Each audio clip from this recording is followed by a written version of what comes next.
Hello friends, Deepa की अतरंगी बातों की दुनिया में आप सबका एक बार फिर से स्वागत है।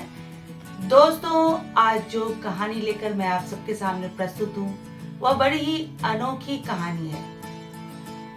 इस कहानी को सुनने के बाद हम सब यह सोचने पर अवश्य मजबूर हो जाएंगे कि हमारे परिवार के वे तमाम सदस्य, हमारे वे तमाम मित्र और सहकर्मी जिनके साथ हम काम करते हैं, जीवन जीते हैं, हमारे लिए कितने महत्वपूर्ण साबित हो सकते हैं। यह कहानी है उन 4 दोस्तों की जिनमें से 3 दोस्त तो आर्थिक रूप से बड़े ही सबल थे, मजबूत थे और रंग रूप भी उनका अच्छा था। परंतु वह चौथा दोस्त आर्थिक रूप से थोड़ा कमजोर था और उसका रंग रूप भी थोड़ा दबा हुआ था। इनमें से 3 दोस्तों ने फैसला किया कि वे दूसरे शहर में जाकर व्यापार करेंगे। तो चौथे दोस्त ने भी उनसे आग्रह किया कि मुझे भी अपने ग्रुप में शामिल कर लो, मेरे पास भी कुछ जमा पूंजी है, मैं भी व्यापार करना चाहता हूँ।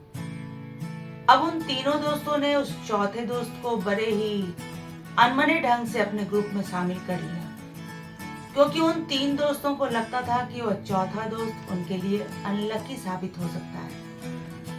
एक तो वह आर्थिक रूप से कमजोर है और दूसरा रंग रूप भी थोड़ा दबा हुआ है।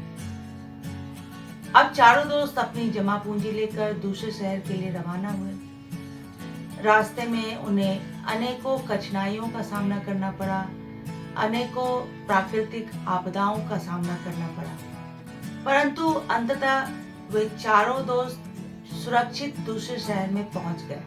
तीनों दोस्तों ने उस चौथे दोस्त से कहा कि तुम अपना सामान बांधो और दूसरे शहर के लिए रवाना हो जाओ, क्योंकि हमें ऐसा लगता है कि तुम्हारी खराब किस्मत की वजह से ही हम चारों को इतनी कठिनाइयों का सामना करना पड़ा है। तो उस चौथे दोस्त ने अपना सामान बांधा और दूसरे शहर के लिए रवाना हो गया। अब ये तीनों दोस्त जिस सराय में ठहरे हुए थे, उस रात उस सराय में एक चोर घुसा और वहां ठहरे हुए सारे लोगों की सारी जमा पूंजी लेकर फरार हो गया। अब ये तीनों दोस्त हताश, निराश, खाली हाथ अपने घर पहुंचे।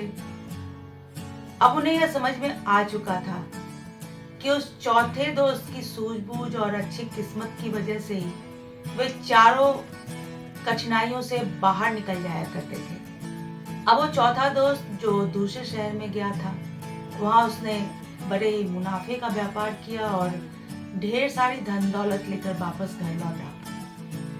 तो दोस्तों, हमें अपने उन तमाम परिवार के सदस्यों का शुक्रिया अदा करना चाहिए, दोस्तों और सहकर्मियों को धन्यवाद कहना चाहिए, क्योंकि पता नहीं किन की सूझबूझ और किन की दुआओं का असर है कि आज हम सब खुश हैं, स्वस्थ हैं और सुरक्षित हैं।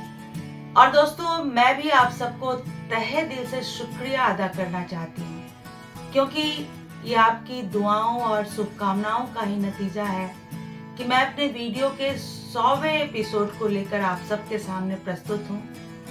आप सबको एक बार फिर से तहे दिल से शुक्रिया।